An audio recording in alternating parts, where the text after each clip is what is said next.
کر دیا کہ انگریزی پڑھنا حرام ہے.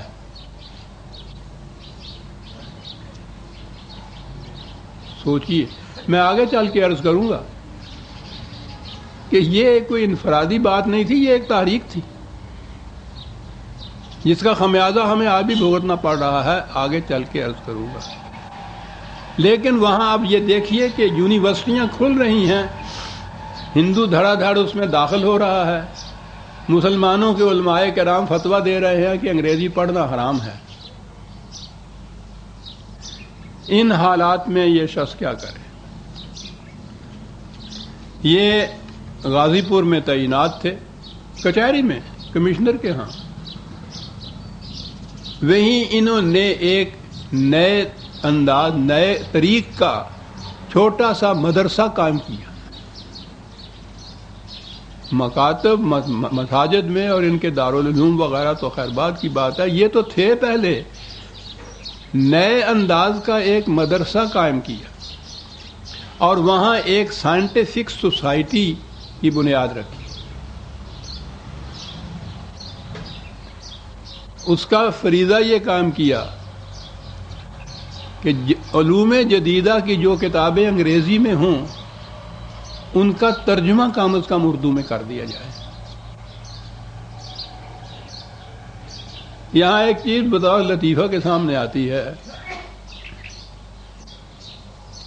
لاز آف نیچر یا نیچر کے مسخر کرنا، نیچر کے قوانین، یہ نیچر کا لفظ آپ تو یوں آج عام ہے، اس کا ترجمہ اردو میں فطرت کیا جاتا تھا، لیکن اس زمانے میں فطرت کا لفظ ان معنی میں استعمال نہیں ہوتا تھا، بات سمجھ میں نہیں آ سکتی تھی. تو سر سید نے اس کے لیے نیچر کا لفظ ہی رہنے دیا کہ بات سمجھائی جا سکتی تھی کہ اس سے مقصد کیا ہے.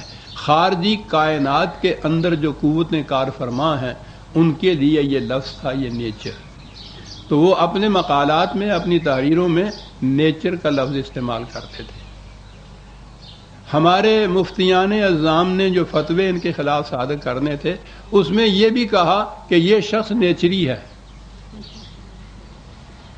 اور اس کے بعد نیچری ایک فرقے کا نام ہو گیا.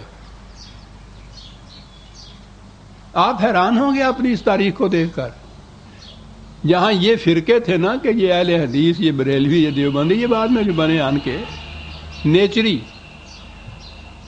ہونے کے لیے کون سے ثبوت کی ضرورت تھی؟ جس نے ذرا کوئی عقل کی بات کی انہوں نے کہا نیچری ہے.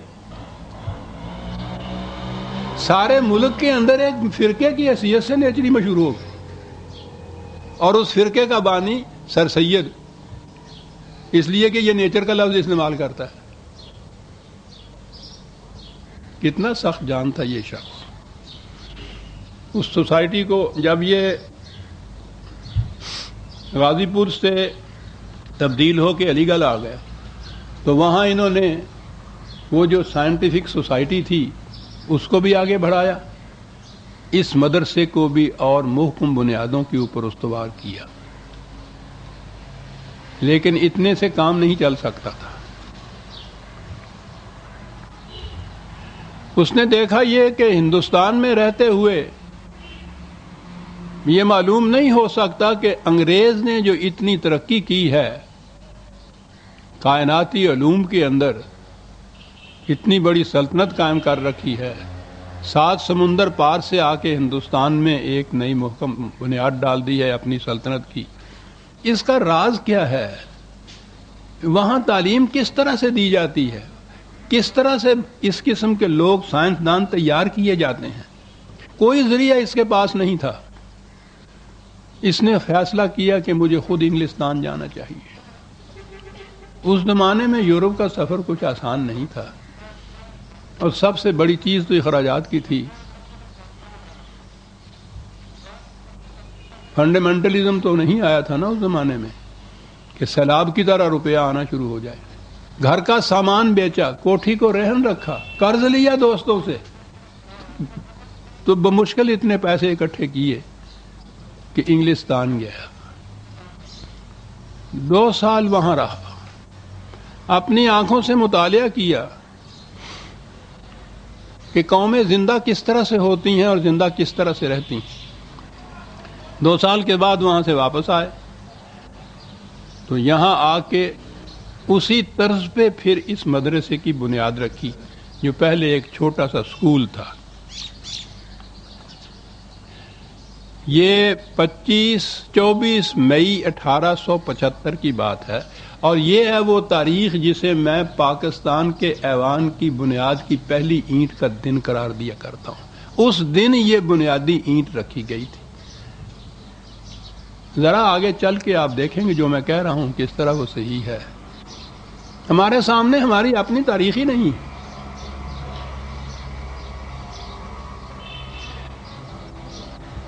اس مدرسے کی ابتدا کس قسم کی قسم پرسی کے عالم میں ہوئی تھی اس کا اندازہ اس سے لگائیے کہ جب یہ تعلیم شروع ہوئی ہے تو طلباء کی تعداد 7 تھی، 7 اسٹوڈنٹ تھے۔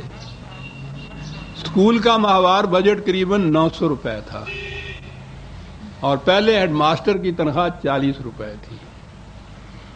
یہاں سے یہ ابتدا ہوئی اس کی۔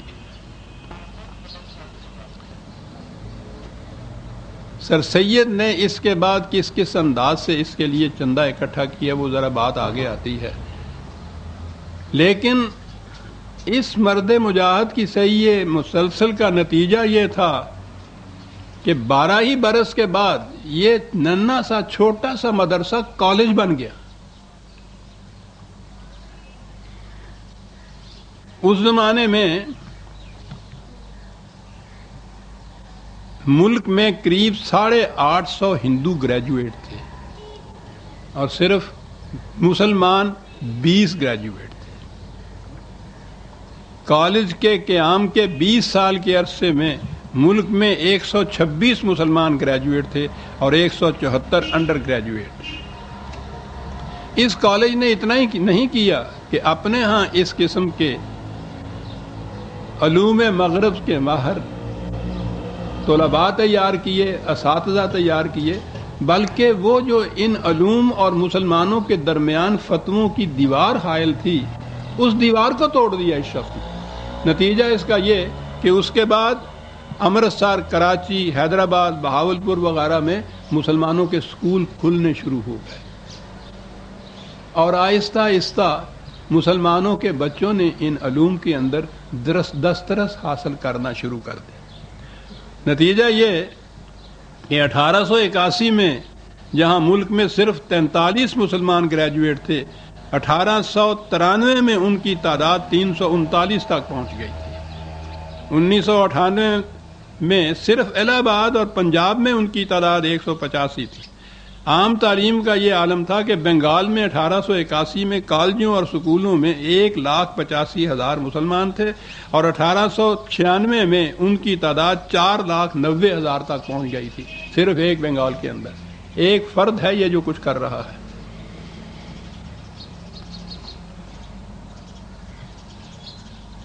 میں محسوس کر رہا ہوں کہ اس قسم کے اعداد و شمار میں کوئی خاص دلچسپی نہیں ہوتی، اور جو میں نے یہ پیش کی ہیں اعداد، ان سے کچھ آپ کے دل میں نئی کوئی حرارت پیدا نہیں ہوگی، کیونکہ اب تو ہمارے ہاں ایک شہر میں نہیں، کسی شہر کے کسی ایک کالج کے اندر اس سے 10 گنا تعداد ہے اسٹوڈنٹس کی۔ لیکن میں تو بنیاد کی اینٹ کی بات کر رہا ہوں۔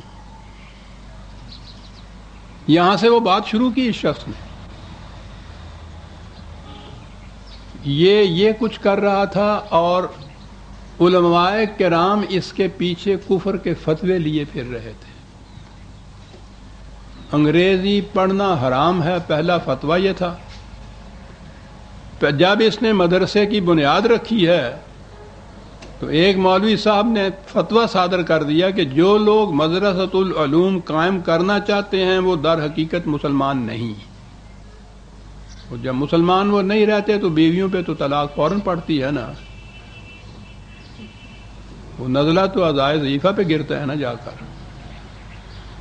یہاں سے وہاں تک ایک جہاد شروع ہو گیا سر سید کے خلاف، اس مدرسے کے خلاف، اس کی اس تحریک کے خلاف کہ مسلمانوں کو جدید تعلیم حاصل کرنی چاہیے۔ ایک مفتی صاحب تھے مولوی کریم اللہ، انہوں نے فتویٰ دے دیا کہ ایسے ناپاک مدرسے کا